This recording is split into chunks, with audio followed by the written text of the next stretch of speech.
Why is marriage communication so hard? Let's talk about it. Welcome to the Christian Marriage Podcast, the only podcast on the entire internet about Christian marriage that I host. I'm Nick. I'm a Christian marriage coach, and today we are going inside marriage. In this series, I break down interactions between me and my wife and let you know how we navigated them either well or poorly. Remember that in these stories, this is going to be from my perspective and not at all from Sandy's perspective. The point is never to badmouth or vilify either herself or myself, but simply to educate you and maybe have some fun along the way.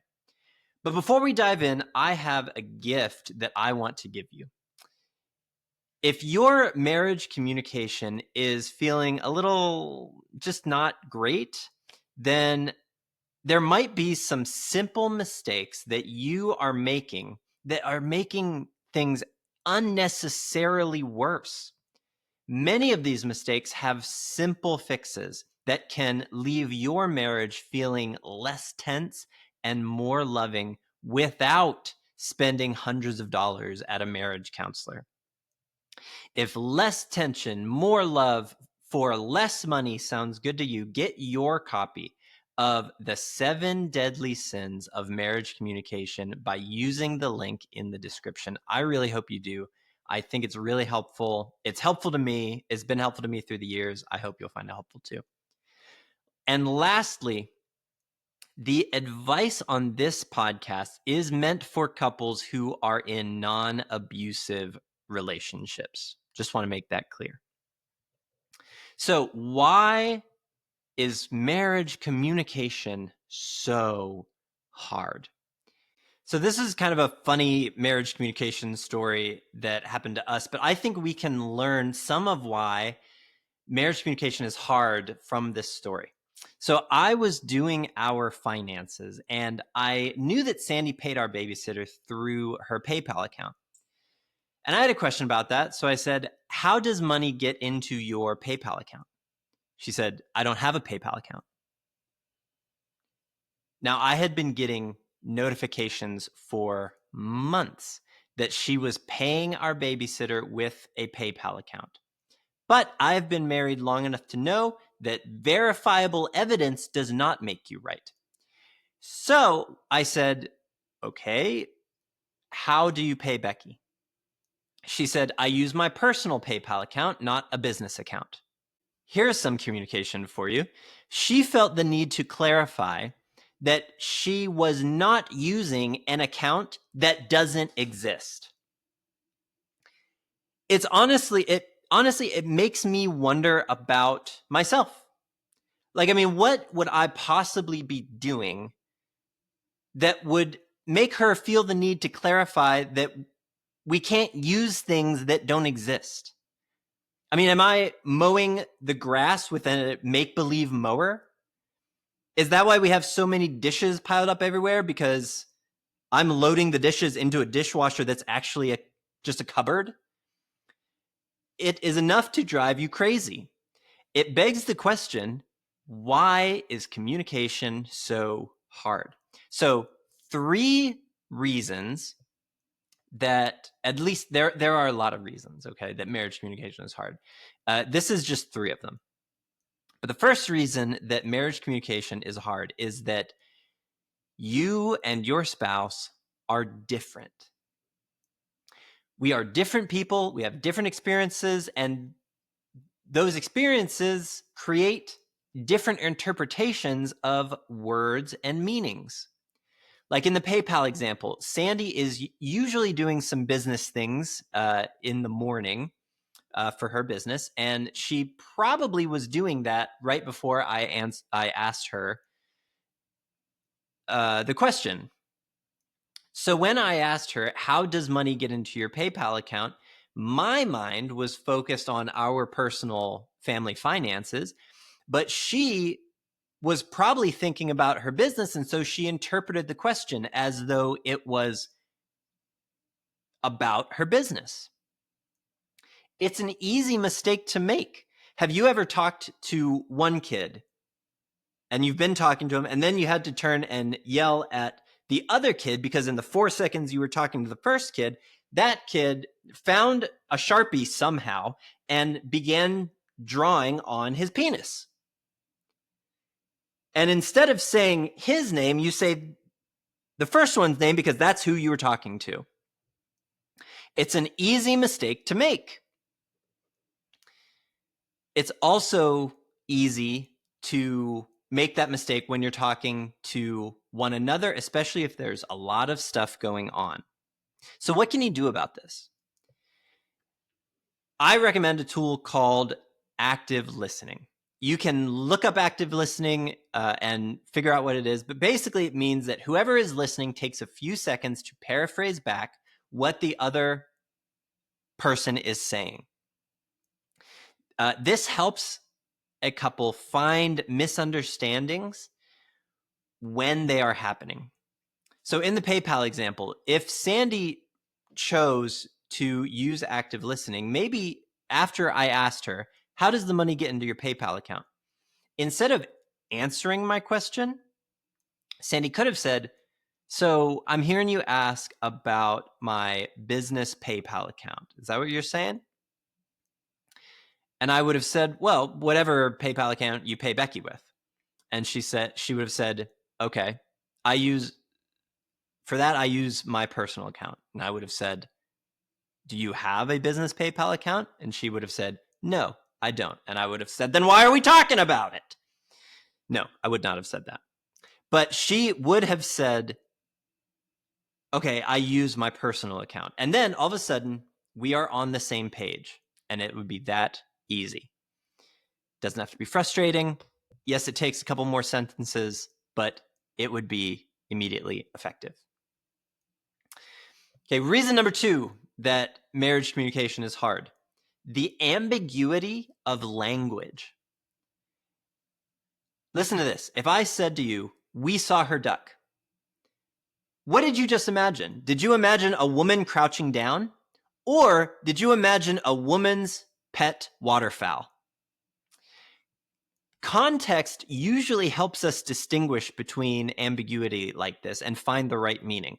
But sometimes the context isn't that clear. It's not odd that the very words that you would say could be taken in multiple different ways. So what can you do about this? First, you need to accept that ambiguity happens as a result of language. It is nobody's fault.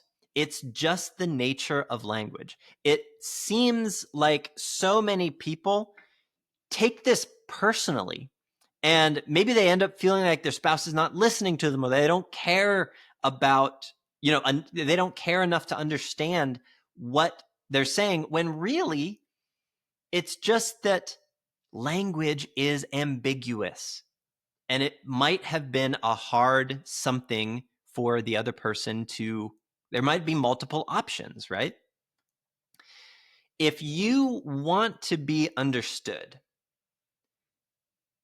think about it as that it's your responsibility to create an environment of safety for your partner so that they can feel safe to ask clarifying questions when they don't understand. So one way that you can do this is go to your spouse and ask them, when you don't understand something, is there anything that I do that makes you hesitant to ask for clarification? And if there is, figure out how to stop that thing. You want to create an environment that it is safe for your spouse to ask clarifying questions. But only if you want to be understood. If you don't care about being understood, then nobody cares. The next reason marriage communication is hard is confirmation bias. Confirmation bias describes our underlying tendency to notice, focus on, and give greater credence to evidence that fit our already existing beliefs. That was a lot. Let me say that again. Confirmation bias describes our underlying tendency to notice, focus on, and provide greater credence to evidence that fit our already existing beliefs. Basically, we tend to recognize the data that confirms what we already believe. Now, I think a specific application of confirmation bias in marriage communication is when something makes sense to you, you will tend to assume that it will make sense to the other person. And so you don't put in the effort to get that person to understand you because it already makes sense to you. You figured, well, I'm a reasonable person, they're a reasonable person. Obviously, it's going to make sense to them. But think about how kind of ridiculous that is given the two things that we already talked about. One, we are different people, and that's complicated. Two, language is ambiguous, and that's complicated. And then we take what's complicated times complicated, and the answer is simple and easy. And then we wonder why it's not working. So what do we do about it? We need to be humble. The gospel tells us that we were so broken and sinful that we thought good was evil and evil was good. You know how broken you have to be to think that evil is good and good is evil, but that's who we were outside of Christ. We thought that dark was light and light was dark. If that's the people that we used to be, we should actively practice humility in communication. Now, thank God, obviously, that Jesus opened our eyes and heals us from our brokenness completely when we put our faith in him. Because now we have the ability to choose humility in how we live and in how we communicate, but we do need to choose it. So how do we choose humility? We need to accept that you are wrong a lot. I need to accept that I am wrong a lot, that I am misunderstanding, or that I am being unclear. I need to accept that. You need to accept that. We also need to train ourselves to ask more clarifying questions than we think we should have to. It's not personal. It's not personally against you. It's just the nature of the case. So here's a question for you. Let me know in the comments, which of these complications or solutions do you want to take and implement today?